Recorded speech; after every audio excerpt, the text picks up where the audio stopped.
And as we can see on the screen, Jamie Boyt uses Arcanine, Mandibuzz, Milotic, Nihilego, Pheromosa, and the Tapu Bulu, whereas Timothy brings Tapu Koko, Kartana, Arcanine, Araquanid, Porygon 2, and Mudstail to the table. Interesting teams there. Yeah, really interesting. You see Jamie has that Mandibuzz on his side of the field that'll offer that possibly Tailwind support. And then the Nihilego, if that has a form of speed control as well. So he has maybe possibly both modes there. He's got that Milotic to take advantage of the competitive ability there. So kind of to deter the Arcanine really, and I would say mainly to protect the Pheromosa and the Tapu Bulu there on Jamie's side of the field. Tapu Bulu is obviously threatened by that Kartana on Timothy's side of the field. So it'll be interesting to see their picks going into game one. And as you say, if the nerves come into it, experience-wise, Jamie's been in this position numbers of times. So, but I know Jamie myself, and I know his nerves never really settle. So let's have a look what Pokemon the players are going to bring to the table. Timothy sends out Arcanine and Tapu Koko, whereas Jamie sends out Arcanine and Pheromosa. This looks really interesting. It's like, this is what a lot of players go for, like having Arcanine and Tapu Koko as lead, and Tapu Koko may go for a Volt switch out and clean up later on, coming back in, but the Pheromosa is sitting there and getting threatened. So Lee, who do you think got the better ball position right now? At the moment, I would say Timothy. He's got the Pheromosa is going to threaten. It could potentially have a poison type attack for that Tapu Koko, or it could fire off a Z move into the Arcanine, but it has been intimidated, so it's not as threatening as it previously was. And the Arcanine does threaten the Pheromosa on Jamie's side of the field. Tapu Koko again is going to be outspeeding the Arcanine, probably will survive whatever attack comes out from the Pheromosa, be it a poison jab or something like that we commonly see, to get a Volt switch and then readjust his positioning to go into the game 2. Oh, look at this. Arcanine on Jamie's side is using Helping Hand on the Pheromosa, which takes about half the damage from an extreme speed from Timothy's Arcanine, and going for a poison jab and knocks out the Tapu Koko in one hit. Huge play there from Jamie, absolutely brilliant. knowing the fact that that Pheromosa was intimidated, so Timothy thinking, Tapu Koko can take this poison jab, like I was just saying, it's an option there, and Jamie just kind of bypassing everything I said and thinking, well, I've got a helping hand, let's just do that and get rid of one of the biggest threats on Timothy's team. That was really good, and Helping Hand is a move you don't usually expect on Arcanine because it gets so many and so viable options. It got extreme speed, flare, blitz, close combat, snarl, wild charge, so you oftentimes not opt for Helping Hand, but Jamie really had a plan for certain matchups, obviously, like getting the knockout even after intimidating. And Timothy sends in a Araquanid, which is a really interesting Pokemon at the moment, since Jamie lacks a Tapu Koko. Yeah, it's putting a lot of pressure on Jamie's Arcanine, isn't it? So, like, because of that, we see the switch out to Tapu Bulu on Jamie's side of the field, and Pheromosa. It'll be interesting to see what it goes for after that Beast Boost, if it does decide to tack into something. No, it just plays it safe, protects itself. Jamie does a defensive around this time, like protecting, getting Pheromosa out of a potential extreme speed range with that protect, and the grassy terrain is really good. But we see a C move we talked literally just moments ago. It's gonna be the Hydro Vortex coming off, and I'm really curious which Pokemon he targets. Oh, the Tapu Bulu! Tapu Bulu being able to resist that is going to take a lot of damage, even though it's resisted. This is a huge amount of damage. Able to take it. But this turn really worked out for Jamie, didn't it? Yeah, he's still threatened by the Arcanine on Timothy's side of the field with both Pokemon. And we don't know if Pheromosa has the capabilities of picking up a KO onto that Arcanine. If it does, then Jamie is in the position where he can target down the Arcanine and target down the Araquanid, but he is opting to switch out the Bulu back into the Arcanine just to get the Intimidate off on both of these opposing physical attackers. Yeah, really comfortable switch in on the Bulu. Oh, we see the high jump kick miss, and it is enough to take itself out. Oh, pretty unfortunate. And Arcanine from Timothy using Flare Blitz into what was a Tapu Bulu. Arcanine taking that pretty comfortable, but let's have a look what Araquanid. Yeah, Araquanid goes for a really strong liquidation. Will it be enough to take it out? Oh, wow. Whoa, oh, what a good turn for Timothy, and I was like really applauding Jamie for how he was switching around and getting himself into position, but Timothy like totally abused that, and that high jump kick miss though was really unfortunate for Jamie, but Timothy makes use of it and brings Jamie down to 2 Pokemon. Yeah, really unfortunate for Jamie there. The high jump kick, as we all know, hasn't got the best accuracy, can miss, and it's got that side effect. If you do miss, you're going to take half damage of what the move would have done, which meant Pheromosa going down, Arcanine staying nice and healthy on Timothy's side, and the Araquanid picking up the KO onto Jamie's Arcanine, leaving him with just the Tapu Bulu, which is threatened by that Arcanine and his Mandibuzz. Yeah, and we see Arcanine protecting and Tapu Bulu protecting. This is really an interesting decision by Timothy by scouting out the protect from Tapu Bulu, and Araquanid starts damaging that Mandibuzz. Good one by Timothy, wasn't it? Yeah, I maybe would have liked to see Jamie go for a Tailwind there, just so he can outspeed the Arcanine and then threaten the Araquanid with a Wood Hammer or a Horn Leech or something like that. Maybe he's going for that this turn. Yeah, because we see Tapu Bulu again going for Protect and Arcanine again Flare Blitzing into that slot. And we see actually the Mandibuzz Tailwinding, which doubles its speed, and Araquanid again trying to lower that Mandibuzz health and gets it down to around half its HP. Tapu Bulu gets some health back, and Jamie got the Tailwind setup, but are there many outs for Jamie right now? Depends what he's got on that Tapu Bulu. We know it can learn things like Stone Edge and Rock Slide. If it's carrying that, it might have enough to take down the Arcanine, and I think that's the biggest threat at the minute, because it's obviously threatening the KO straight up onto that Tapu Bulu. So Jamie's back's a bit against the wall, but this is Jamie Boyt we're talking about. If anyone can kind of get out of this situation, then it's probably him. Yeah, and Mandibuzz foul play into Arcanines usually do good chunk of damage, and Timothy really maybe sees it coming by protecting his Arcanine there. I really appreciate that play, and let's have a look which C move Jamie's gonna use. It is gonna be the Bloom Doom. Is he gonna target the Arcanine, or is he gonna target... Oh, good one! A really good one. He takes the Araquanid out in one hit. He predicted that Protect on Arcanine totally and goes for Roost on the Mandibuzz. Lee, you just said if there's anyone capable of getting out of the situation, it's Jamie. And oh, that was a nice turn for Jamie there. Obviously the Protect from Timothy on the Arcanine, because you know the double into it was obvious there.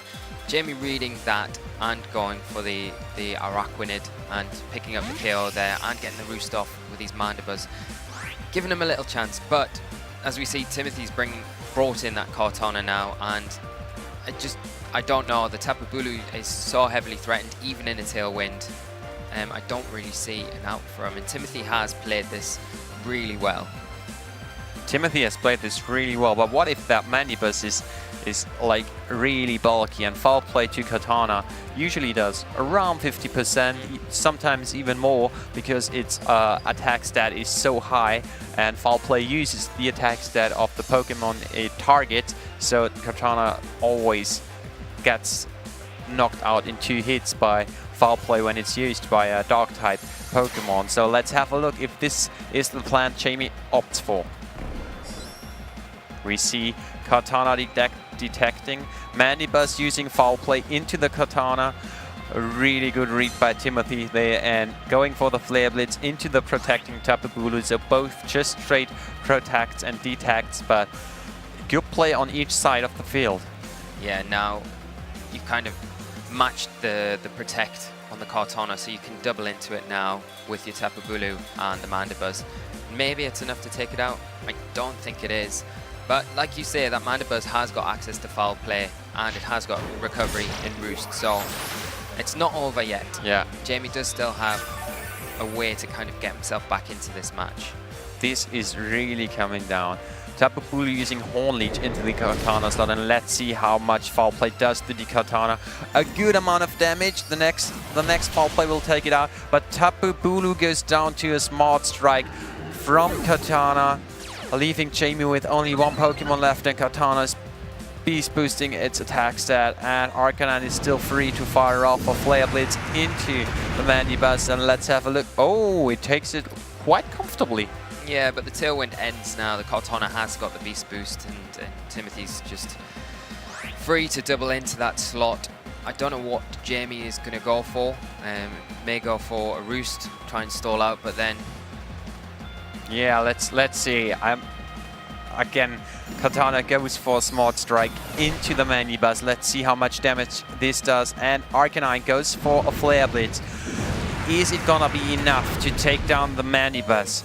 No, it is. Mandibuzz just hangs there. Oh, what are we gonna see? Oh, look at this. Mandibuzz eats a Mario Berry and getting back. Oh, this may turn some tables around. Jamie sets up the Tailwind, and now it's this awkward situation where are you gonna target the Katana right away? Or are you gonna Roost and just make use of the detecting Katana to get even more health back, and then being comfortable against Arcanine by foul playing it? Or what would you do? Would you try to Roost up, getting greedy, or would you just go straight for a foul play? Foul play. I'm just copying Jamie. He goes straight into that Kartana, not messing around, taking care of it. And now he has totally flipped the tables. He's in a Tailwind. He, as we've seen, quite easily take these Flare Blitzes. He's in a position now to get a Roost off, and then chip down this Arcanine slowly with the foul play. The 50% berry there, such a good shout. It has turned this match completely on its head for Jamie. Wow, this is like huge. You usually don't see the 50% berry on Mandibuzz. Usually they run it with Misty Seed or Psychic Seed or something like that, or even Electric Seed to make it more bulky overall. But then again, this time the Mega Berry just worked out perfectly, and now Jamie just doesn't want to get a burn to be able to deal damage with foul play, and this might... Wow, the match was forfeited. Timothy forfeited, and Jamie takes the first match out of the nowhere. Yeah, what a great game. And I think that's quite smart from Timothy. Like we've said all through this tournament today, all through the Swiss rounds, players are conserving their information when possible. Now, we didn't see if Timothy's Arcanine had a 50% berry on it. True. We haven't seen the item on it. So I think in that position, he would rather preserve that information, knowing that he was probably going to lose. He didn't have any sort of recovery move on the Mandibuzz. Sorry, on the Arcanine like Jamie's Mandibuzz does. So eventually, without any RNG on his side, he probably would have lost that. So just to cut his losses and move on and come back. But he didn't do. He really put Jamie to the wire there. He did really well. That was like, really well played. Like, there would have been no way Jamie comes back, and then the Mandibuzz eats the Mega Berry and gets 50% of its health back, and this totally flips it around. Yeah. This was something Timothy wasn't expecting, and I really like that Mandibuzz. Such a common Pokemon and such a common item, but when you mix it up together, it's Jamie Boyt, and you get some really cool stuff out of it. So again, I want to recap the teams for you guys. Jamie Boyt uses Arcanine, Mandibuzz, Milotic, Nihilego, Pheromosa, Tapu Bulu. And Timothy uses Tapu Koko, Kartana, Arcanine, Araquanid, Porygon 2 and the Mudsdale. And Jamie has taken game 1 so far. Yeah, I wonder if Timothy now will be able to make a bit more use of his Tapu Koko. He lost it very early, game 1, to that helping hand, poison jab. That was very unexpected into that slot, unfortunately. And he did well from that point to bring the game back. But I feel as though if he had the Tapu Koko later in the game, it would have given him the extra little push that he needed to kind of take the game. So he's not going to fall for that twice. So let's see how he kind of sets up. But I think Tapu Koko is going to be a big player in this match. It's going to help change the terrains. And he's got his own Kartana as well. So if that grassy terrain does come out again from Jamie's side of the field, he can try and take advantage of it from that end. Yeah, I'm with you. I'm with you, Lee. I think he preserved the Tapu Koko better because he just lost to Mandibuzz and he needs a way to deal a huge amount of damage. You don't want to bring Mandibuzz down to under 25% to get it in Mega Berry range. So he either preserved the Araquanid, Hydro Vortex or the Tapu Koko, and here we see the leads. Jamie Boyt sent out Pheromosa and Nihilego, whereas Timothy sent out Porygon 2 and Arcanine. So Timothy here adjusting with that Porygon 2. He has got a Trick Room mode now that he can take advantage of if he wants to, presuming that it has Trick Room. But it is threatened very heavily from this Pheromosa on Jamie's side of the field, although he will have got that Intimidate off again onto that Pheromosa, so probably the reason why Jamie is switching it out for the Arcanine. Yeah, he preserves it probably for later on. Arcanine comes in, intimidating Timothy's Arcanine and Porygon 2, and I'm really curious. Oh, and we see Porygon going out into the Tapu Koko, so Timothy decides to really spare that Porygon 2 for later on and sends in Tapu Koko, whereas he Flare Blitzes into what was supposedly Pheromosa. Arcanine taking the Flare Blitz pretty comfortably, and now what is Nihilego going for? He opts for a Power Jam into Arcanine and almost taking it out, not quite enough. Very well trained Arcanine on Timothy's side of the field, taking that big Power Gem there and activating that 50% berry, putting it back into the game. And we didn't see a Life Orb on the Nihilego there, so we've got to wonder what item Jamie's carrying on that. I'll look at the HP from Nihilego. This must be a pretty bulky one. So the damage output from the Nihilego was still impressive, almost taking that Arcanine out, but I bet Timothy has played a lot of Nihilegos, and he knows how to train Arcanines to not go down to one Power Jam from that Pokemon. So we see Arcanine from Timothy switching out for the Porygon 2. Getting a download boost, let's have a look. It's the attack. And Arcanine on Jamie's side is also going out. And in comes the Tapu Bulu, resetting the terrain, setting up the grassy terrain for some healing action later on. And Tapu Koko on Timothy's side goes for a Volt Switch into Nihilego, who takes it really comfortable thanks to Jamie setting up the grassy terrain just a moment before. And let's have a look what Timothy is gonna send in. He takes his time to decide, so he really rethinks the changed board and decides to send in the Arcanine again and lowering the attack stat of the Tapu Bulu, which matters kinda, but Nihilego doesn't matter that much about it. Goes for Power Jam into Porygon 2. So the board changed a lot, Lee. Yeah, board changed around a lot. Some of the situations haven't changed around too much. You've still got Timothy's Arcanine out in the field, which is heavily threatened by that Nihilego. And Timothy struggling to find something to check that, to protect that Arcanine. Timothy probably more than likely having to protect that Arcanine or switch it out to change his board position around again. And Porygon 2, it's going to take a lot of damage from anything that Tapu Bulu throws at it if it does decide to target into that slot.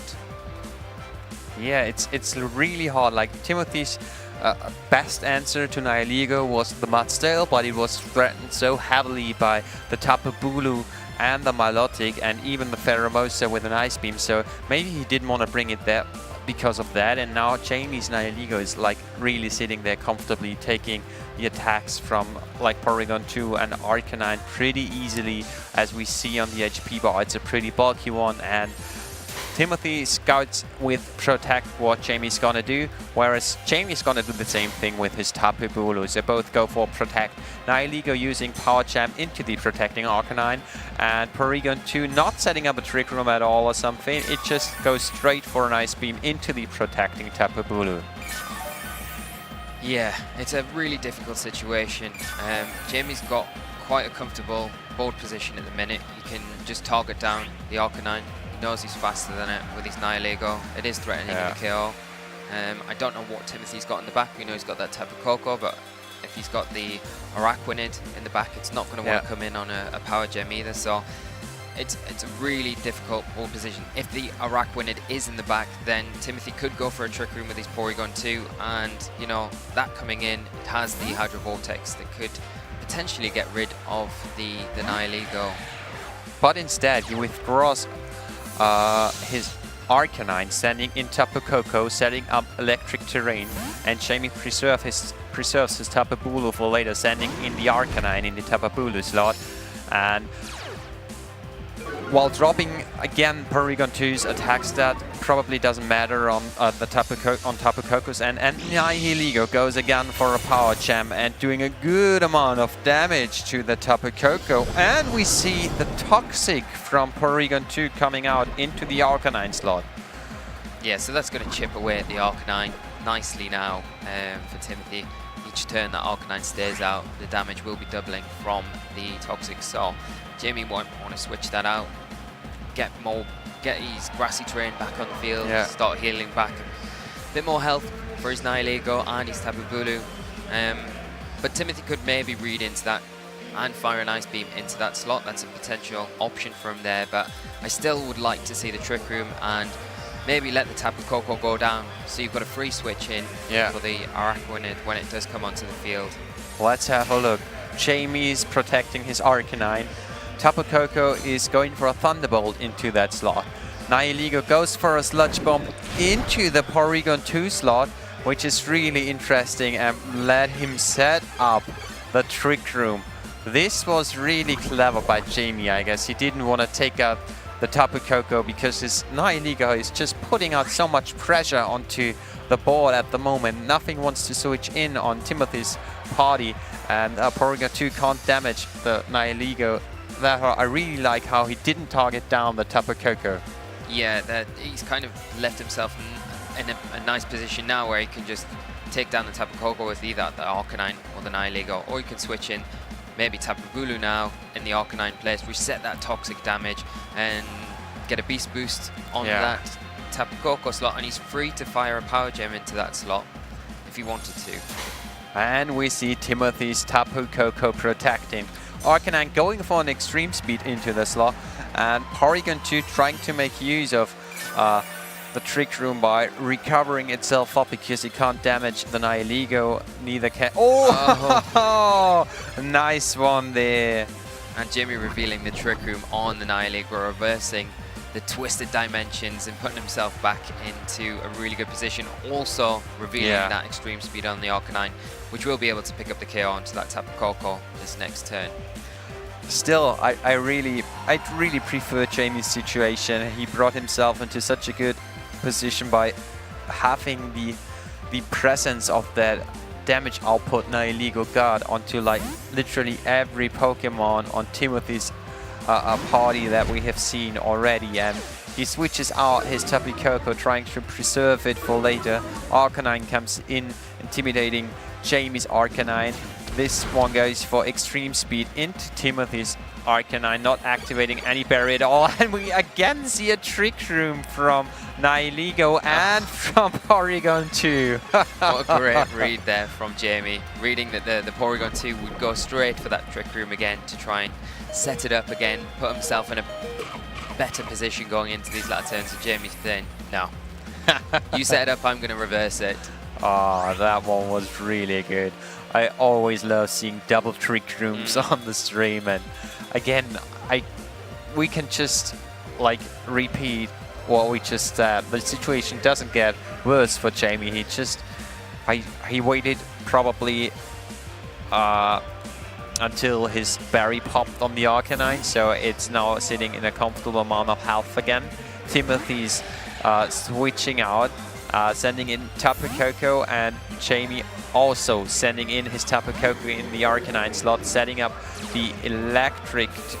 No, we're gonna see the grassy terrain, and Nihilego is using Power Jam into the Tapu Koko and getting the knockout and the first Beast Boost. Yeah, now I wonder if Porygon 2 is going for that Trick Room again now. Yeah.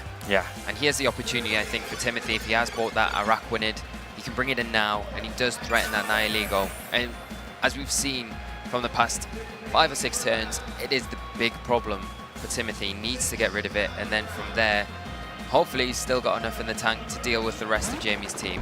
There you go, Lee. Araquanid enters the field after a free switch in. But still, again, Mind Games coming up. That Nihilego still threatens. Tapu Bulu threatens the Araquanid.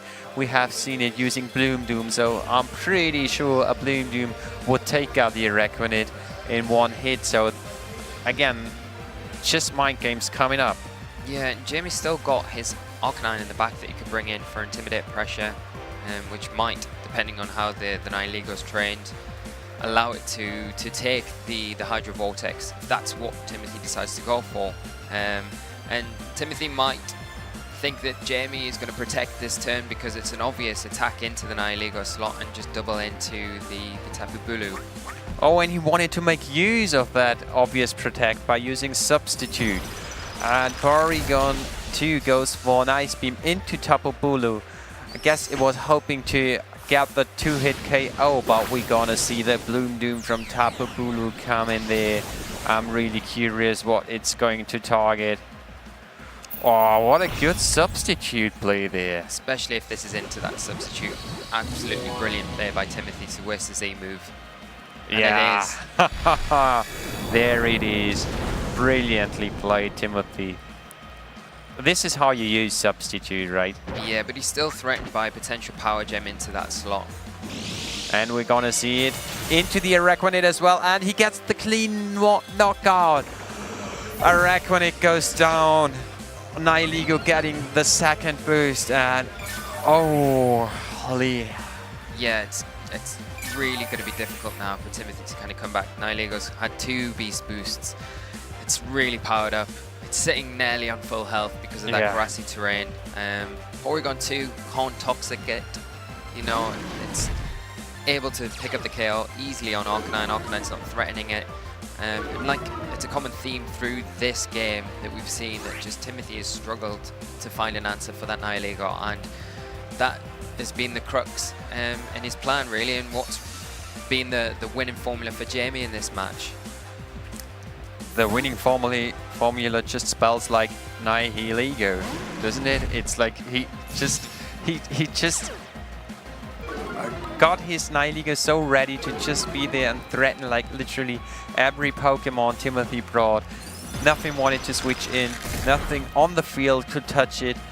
Nihilego goes for a Power Jam into Arcanine after taking a Ice Beam from Porygon 2, taking the Arcanine out, and now Timothy is down to 1 Pokemon, but the special attack rises and rises, and now the Porygon 2 doesn't have any chance to win this match on its own.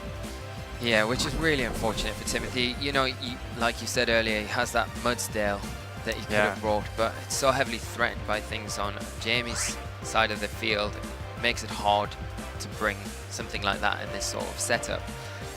But he really needed something like that to pressure so much big damage on the Nihilego to force Jamie almost to have to switch it out, and that would maybe give Timothy the chance to get into